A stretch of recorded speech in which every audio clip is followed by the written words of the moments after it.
Saludos guerreros, bienvenidos a un nuevo video.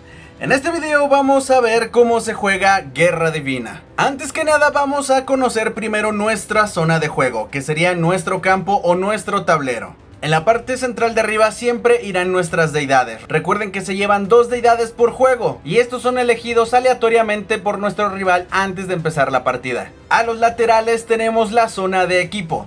En esta zona podremos colocar las cartas que expresamente digan que se necesitan equipar antes de poder jugarlas. Del lado derecho, abajo de la zona de equipo, encontraremos la zona de activación. Esta zona de activación nos permitirá utilizar las cartas que no nos pidan equiparlas y las podremos utilizar directamente en nuestro turno. Más abajo todavía tenemos nuestra área de mazo. Ahí es donde irán todas nuestras cartas de bendición y maldición. Si nos vamos del lado izquierdo, en la parte del centro irá nuestra zona de dados, monedas y deidades en reposo. En esta área estarán las deidades que no fueron elegidas para combatir en la partida. Sin embargo, eso no les quita importancia, ya que hay algunos efectos, algunas cartas que nos permiten utilizar a las deidades desde esa zona. Si nos vamos más hacia abajo, encontraremos nuestra zona de Xibalba. Aquí es donde irán todas las cartas que ya han sido utilizadas. Como dato importante, una vez que nos derroten a una deidad, la deidad no entra a Xibalba, ya que no puede morir, y va a regresar a la zona de reposo de deidades. Y por último, pero no menos importante, en la parte central, pero de abajo, estará lo más importante de la partida, que son nuestros contadores de magia. Técnicamente sería nuestra vida, el poder de los dioses con los que estamos combatiendo, y los cuales al llegar a 0, nuestra deidad en juego será derrotada. Bien, es momento de conocer los tipos de cartas que existen en este juego. Hasta el momento existen 4 tipos de cartas diferentes. Las primeras son las bendiciones, que las encontramos con color blanco en la carta. Normalmente las bendiciones son cartas que tienen efectos que nos van a brindar apoyo, defensa o regeneración de magia durante la partida. Por el lado contrario, contamos con las maldiciones. Estas cartas en su mayoría tienen efectos que van a afectar al rival para quitarle magia, robarle magia, destruir sus equipos o sus cartas o robar también sus cartas. Por otro lado, contamos con las cartas de deidades. Estas cartas siempre tendrán 2 habilidades que podremos utilizar dependiendo de nuestra situación en nuestros contadores de magia. Hay una habilidad que podemos utilizar cuando tengamos más de 6 puntos de magia y la segunda habilidad que podremos utilizar cuando tengamos menos de 6 puntos de magia. Dependiendo de la sinergia de nuestro mazo y nuestras cartas, nos convendrá uno u otro de las deidades. Eso sí, hay que elegirlos muy bien, ya que nosotros no podremos seleccionar al principio de la partida con cuáles dioses vamos a jugar. Recordemos que esto es a la selección aleatoria del rival. Y por último, las cartas de contadores de magia, y que tenemos que proteger a toda costa, ya que como ya lo habíamos mencionado, si llegamos a 0, nuestra deidad es derrotada. Para prepararnos para nuestra partida, tendremos que crear un mazo de maldiciones y bendiciones. Es muy importante recordar que solo podemos llevar 15 de cada una, 15 bendiciones y 15 maldiciones. Tanto bendiciones como maldiciones están enumeradas y solamente podemos llevar una copia de cada una. Como ya habíamos mencionado, estas cartas se pueden utilizar directamente de nuestra mano en nuestra zona de activación, a menos de que se indique que tenemos que equiparla para poder usarla. En estos casos, primeramente la tenemos que equipar en la zona de equipo y hasta nuestro siguiente turno la podremos utilizar. En cuanto a las deidades, podemos llevar un total de 8 y siempre debe de ser uno de cada uno. No podemos llevar repetidos en nuestro mazo de dioses. Una vez tengamos nuestro mazo y preparándonos para jugar, vamos a mezclarlo. Una vez se encuentre mezclado, lo vamos a colocar en su respectiva área. Seguido de ello, nuestras deidades también las vamos a mezclar y las vamos a colocar frente al rival. Esto es para que el rival seleccione 2 deidades que serán con los que vamos a jugar. Los demás se van directamente a la zona de reposo y podremos revelar las deidades seleccionadas. Elegiremos a una de ellas para utilizarla como deidad activa y la otra la podemos colocar boca abajo, debajo de esta carta, para tenerla como reemplazo. Y luego viene lo más importante, nuestros contadores de vida. Una vez que ya estén listos y acomodadas las cartas, vamos a colocarlas en su respectiva zona debajo de las deidades. Para poder decidir qué jugador va a iniciar primero, se puede utilizar un dado o una ficha a su elección. Una vez que se haya decidido al jugador que va a comenzar, entramos en el inicio de la partida, y con esto en la primera fase de robo. Durante el primer turno, cada jugador va a robar 5 cartas de su mazo. Cada turno posterior a este, se va a robar solamente una carta. De aquí pasamos a la fase de preparación. El primer jugador no puede activar ninguna función de sus cartas, solamente puede equipar, y hasta su segundo turno puede comenzar a activar funciones. Esto en el caso de partidas 1 contra 1. En el caso de partidas multijugador de 3 o 4 personas, solamente la última persona en tomar su primer turno puede activar las funciones de sus cartas y los oponentes pueden responder a esas acciones. En este ejemplo en particular, vamos a observar las cartas que tenemos en mano. La mayoría de las cartas no se necesitan equipar, a excepción de la última carta que tenemos. Sin embargo, no podemos activar ninguna carta directamente porque es nuestro primer turno.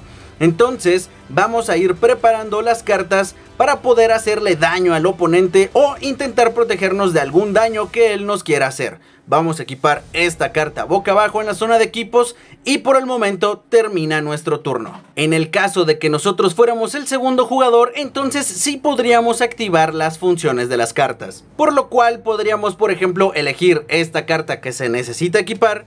Una vez equipada la carta, vamos a utilizar una carta directamente en la zona de activación. Esta dice: todos envían las cartas de su mano a Xibalba y después toman la misma cantidad de cartas de la parte superior de su mazo. Para poderla jugar, vamos a colocarla directamente en la zona de activación. Una vez en la zona de activación, se resuelve el efecto, el cual nos manda directamente todas nuestras cartas a Xibalba y vamos a tomar la misma cantidad de nuestro mazo. Una vez completada la resolución del efecto, vamos a mandar la carta a Xibalba.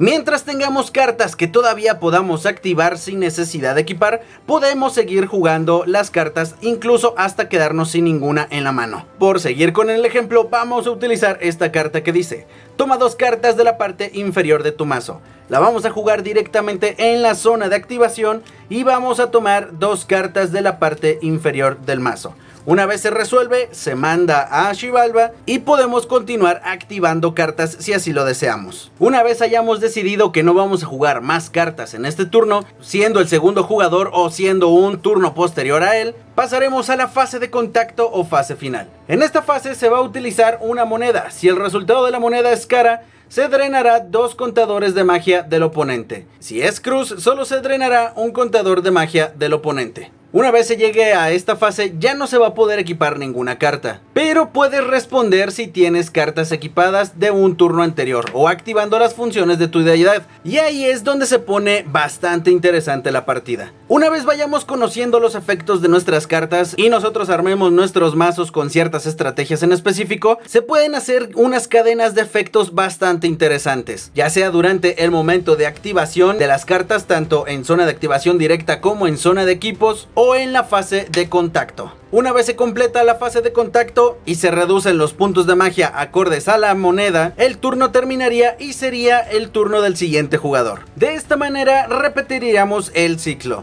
Una vez es nuestro turno nuevamente, tomamos una carta, podemos equipar cartas en la zona de equipo, jugar cartas directamente en nuestra zona de activación para utilizar sus efectos correspondientes. Podemos utilizar la habilidad de nuestra deidad dependiendo de si tenemos más o menos de 6 puntos de magia, y al terminar de jugar cartas y responder efectos, regresaríamos a la fase de contacto, que técnicamente la fase de contacto es cuando los dioses se agarran a golpes entre sí. Y de esta manera ya estaríamos jugando Guerra Divina. La verdad es que es un juego bastante sencillo de aprender a jugar, pero complicado de dominar, con las diferentes estrategias que existen entre los mazos funcionales, tanto con los mazos iniciales que eran el griego, el romano, el maya y el egipcio, y aún más con la llegada de cartas con sinergias específicas. El claro ejemplo sería el mazo chino o el último añadido a Guerra Divina, el mazo de Atlantis. Una vez que nuestros puntos de magia o los puntos de magia del rival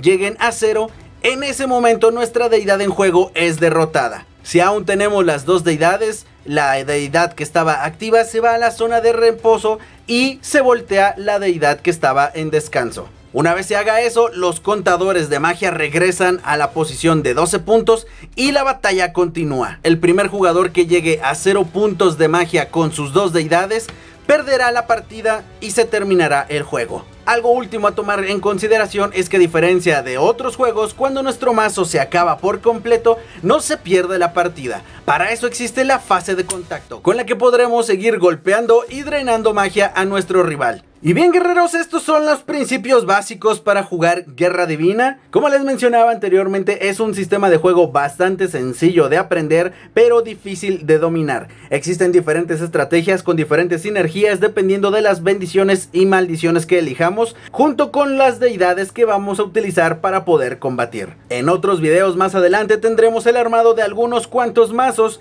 utilizando sinergias específicas. En lo particular, a mí el mazo de Atlantis me gusta bastante con la sinergia y combinación de las cartas mayas. Y con esto vamos terminando el video. Como nota adicional, todas estas instrucciones y las fases del juego se pueden utilizar de la misma manera si son más de 2 jugadores en la partida. La única diferencia radica en el inicio del juego, que solo el último jugador en tomar su turno va a ser el que va a poder utilizar sus activaciones de cartas al principio de la partida. Posteriormente se repite la misma secuencia del formato estándar. Y cuéntenme, déjenme en los comentarios cómo se les hace este juego. En lo personal, y creo que ya lo había dicho en videos anteriores, me encanta la mitología de todos los panteones de las diferentes culturas alrededor del mundo. Si bien yo esperaría que saquen un mazo maya, por el momento con el de Atlantis yo estoy feliz. Nos vamos despidiendo de este video, espero que les haya gustado. Cualquier duda, ya saben, déjenlo aquí en los comentarios y lo resolvemos sin ningún inconveniente. Nos estamos viendo en otro video, recuerden, no dejen de combatir.